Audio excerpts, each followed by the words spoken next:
السلام علیکم ناظرین، میں ہوں جنید جمشید، ایک بار پھر آپ کی خدمت میں حاضر ہوں۔ تو آج ہم کراچی کے DHA سی ویو پہ موجود ہیں، جہاں پہ فلاور شو منعقد کیا گیا ہے۔ آئیے دیکھتے ہیں یہاں پہ کس طریقے کے سٹالز لگے ہیں۔ تو ابھی ہم بونسائی سوسائٹی کے سٹال پہ موجود ہیں۔ آئیے دیکھتے ہیں یہاں پہ کس طریقے کے بونسائی ہیں اور یہاں پہ ملتے ہیں کون کون حضرات ہیں، ان کے کیا ریویوز ہیں۔ آئیے تو ناظرین، جیسے کہ آپ لوگ دیکھ سکتے ہیں، یہ بونسائی سوسائٹی کے بونسائی ہیں سارے، یہ ان لوگوں نے خود تیار کیے ہیں۔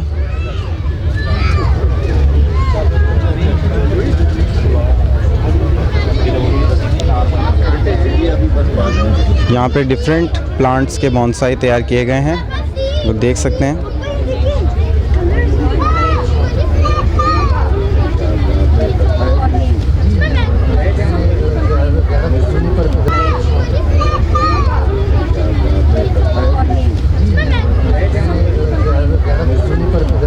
آپ کے پاس وہ چلتا ہے، یہاں چلتا نہیں ہے۔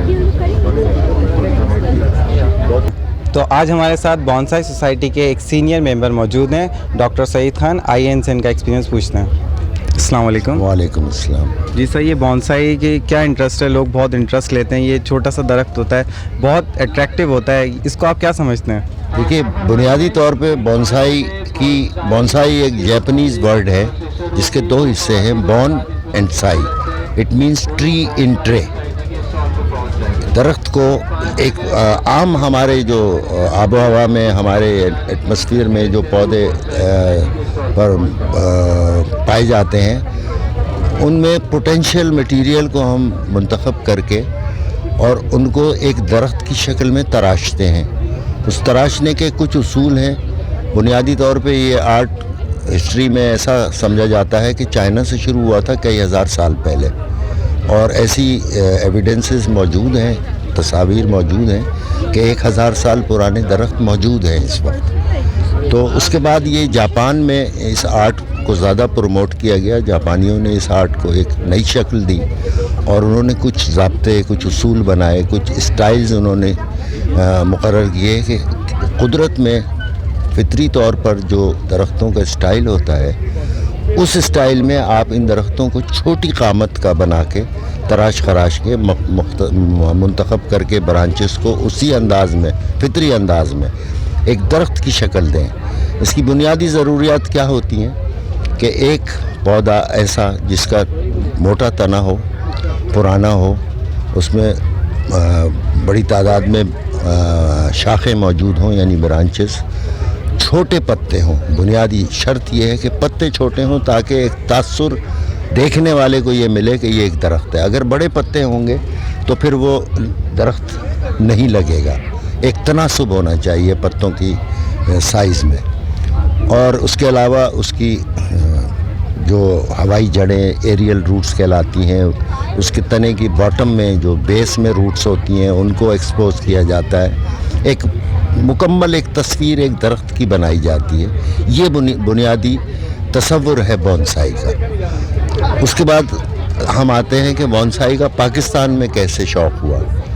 ہمارے سب سے سینئر ممبر مرحوم شوکت علی سید ڈاکٹر صاحب، انہوں نے 50 سال پہلے یہ شوق اپنایا تھا اور وہ اکیلے ہی کرتے تھے، اور 1998 میں 4-5 لوگ، میں خود 1995 سے یہ شوق کر رہا ہوں، اور کسی کی مدد نہیں مجھے ملتی تھی، کسی کی گائیڈنس مجھے نہیں ملتی تھی۔ میں کتابوں سے، پھر اس کے بعد نیٹ پہ ادھر دوسروں سے یہ معلومات حاصل کر کے اپنے طور پہ کریٹ کر رہا تھا میں بونسائی، لیکن میں مطمئن نہیں تھا۔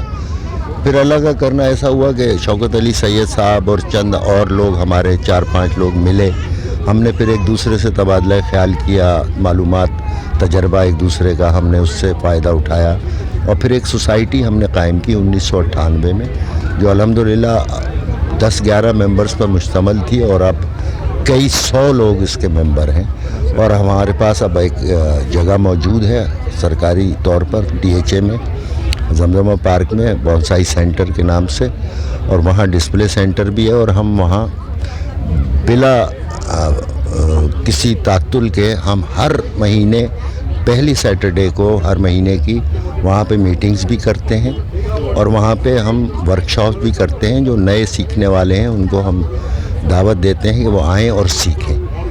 اور الحمدللہ کہ اب ہمارے پاس ایک بہت بڑی تعداد میں لوگ اس کے سیکھنے والے بھی موجود ہیں اور جنہوں نے سیکھ لیا ہے وہ بھی موجود ہیں، اور یہ آرٹ کو ہم پروموٹ کر رہے ہیں۔ یہ تنظیم جو ہماری ہے پاکستان بونسائی سوسائٹی، یہ غیر کمرشل ہے، نان کمرشل ہے، اس میں کوئی پیسوں ویسوں کا کوئی ذکر نہیں ہوتا، اس میں نہ کوئی بیچا جاتا ہے نہ کچھ خریدا جاتا ہے، بس نرسری سے ہم پلانٹ خرید کے اور اس کو کنورٹ کرتے ہیں بونسائی۔ اچھا سر، یہ بتائیں جو نئے شائقین ہوتے ہیں ان کو بونسائی بنانے میں تھوڑی سی دشواری آ رہی ہوتی ہے، آپ ان کو کس طریقے سے ہم پروموٹ کریں؟ اسی لیے میں نے آپ سے عرض کیا کہ ہم ہر Saturday, first Saturday of every month Zamzama park میں بونسائی سینٹر میں ورکشاپ کرتے ہیں 1 گھنٹے کی۔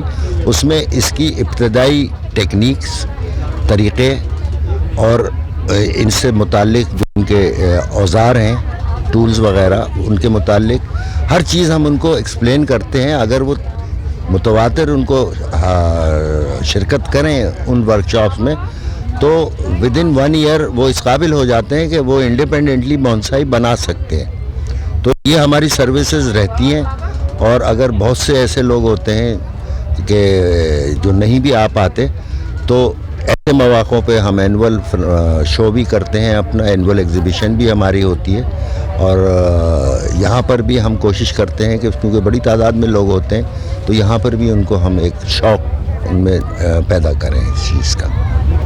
تو ڈاکٹر سعید خان صاحب یہ بتائیے کہ اس کے بونسائی کے اندر واٹرنگ کا کیا سسٹم ہے اور فرٹیلائزر کس طریقے سے کرنا چاہیے؟ اچھا دیکھیے، جو پودے کی بنیادی ضروریات ہیں اس میں 3 اجزاء بہت اہم ہوتے ہیں، فاسفورس، نائٹروجن اور پوٹیشیم، جو اس کی جڑوں کے لیے، پتوں کے لیے اور ان کی بقیہ حصوں کے لیے ضروری ہوتی ہیں، یہ 3 اجزاء۔ تو ہم بالعموم ریکمینڈ کرتے ہیں کہ ایک ایسا فرٹیلائزر جس میں تینوں اجزاء برابر کی مقدار میں ہوں، بیلنس فرٹیلائزر وہ کہلایا جاتا ہے، واٹر سالیبل ہوتا ہے، اس کو ہم ہر 15 روز میں ایک بار ان پودوں میں ڈالتے ہیں تاکہ اس کی جو ضروریات ہیں وہ پوری ہوتی رہے۔ اس کے علاوہ واٹرنگ کا یہ ہے کہ جب یہ دھوپ میں رکھے جاتے ہیں تمام، یہ لوگوں کو ایک کانسیپٹ ہے کہ یہ انڈور کوئی چیز نہیں ہوتی، یہ دھوپ میں رکھنے والے سارے پلانٹس ہوتے ہیں۔ دھوپ ضروری ہے فوٹو سنتھیسس کے لیے، اپنی خوراک تیار کرنے کے لیے۔ تو پانی اس وقت دیا جاتا ہے جب بالکل سطح خشک ہو جائے، اور موسم کے اعتبار سے بہت شدید گرمی ہے تو روزانہ بھی پانی دینا ہے، اور یہ ایک چیز تجربے سے آتی ہے۔ عموماً جو پودوں کو نقصان ہوتا ہے وہ یا تو اوور واٹرنگ سے ہوتا ہے یا انڈر واٹرنگ سے ہوتا ہے۔ اس میں تھوڑا سا ایک سیکھنے کی ضرورت ہے، تجربے کی ضرورت ہوتی ہے۔ ہم عام بالکل الفاظ میں ان کو یہ کہتے ہیں کہ جب پودے کی مٹی کی سطح بالکل خشک ہو جائے تو اس کو اچھی طرح سے واٹر کریں کہ ڈرین ہول سے پانی باہر نکل جائے، اتنا واٹر کریں، اور پھر وہ 24 گھنٹے بالعموم ہم ریکمینڈ کرتے ہیں کہ سورج غروب ہونے کے بعد واٹرنگ کی جائے تاکہ وہ نمی برقرار رہے، اگلی صبح تک جڑیں اس کو پانی کو جذب کریں اور پودے کو فراہم کریں۔ اچھا ڈاکٹر صاحب یہ بتائیے گا کہ اس کی سوائل، بونسائی سوائل کیا ڈیفرنٹ ہوتی ہے؟ دیکھیے مختلف ہوتی ہیں مختلف ویرائٹیز کے لیے، جیسے فائکس ایک بہت بڑا سبجیکٹ ہے، ایک بہت بڑا گروپ ہے، اس میں بڑی ویرائٹیز ہیں۔ اس کے لیے ہم کوشش یہ کرتے ہیں کہ ایسا مٹیریل استعمال کریں، ایسا میڈیا استعمال کریں کہ پانی اس میں جمع نہ ہو، رکے نہ، چلا جائے، نکل جائے۔ تو اس میں ہم سینڈ سلیکا یا باریک کنکر والی بجری کی ریت، اس قسم کا، اور اس میں کھاد، مائلڈ کھاد، گوبر والی کھاد نہیں استعمال کی جاتی۔ اس کا پروپورشن 50-50 رکھتے ہیں۔ باقی جتنے ہیں فلاورنگ پلانٹس ہیں یا فائکس کے علاوہ ہیں، ان میں فائن سینڈ، باریک ریت اور کھاد برابر کی تناسب سے استعمال کرتے ہیں۔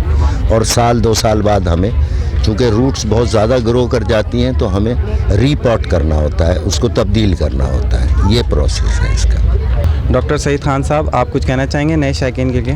میں نئے شائقین کو یہ کہوں گا کہ اس شوق کو اپنائیں، اور بالخصوص کم عمر لوگوں میں یہ شوق ہونا چاہیے، کیونکہ ایک طویل عرصے تک رکھیں اور ان کو ایک اپنے اثاثے کی خوبی، اپنے اثاثے کا پر فخر ہو کہ میں نے اس کو 20 سال پالا ہے، میں نے اس کو 25 سال پالا ہے۔ ینگ ایج میں اگر اس شوق کو اپنائیں تو وہ زیادہ بہتر ہوگا۔ بس یہ میرا ایک پیغام ہے۔ Thank you very much. شکریہ بہت بہت۔ تو ناظرین آپ نے بونسائی سوسائٹی کے سینئر ممبر ڈاکٹر سعید خان صاحب کے ریویوز سنے. امید ہے آپ کو پسند آئے ہوں گے اور اس سے آپ کو مدد بھی ملی ہوگی. اور انہوں نے جیسا بتایا یہ ورک شاپس وغیرہ کرتے رہتے ہیں. اگر کسی کو بھی مدد چاہیے تو یہ بالخصوص حاضر ہیں. مجھے اور میری ٹیم کو اجازت دیجیے. اللہ حافظ.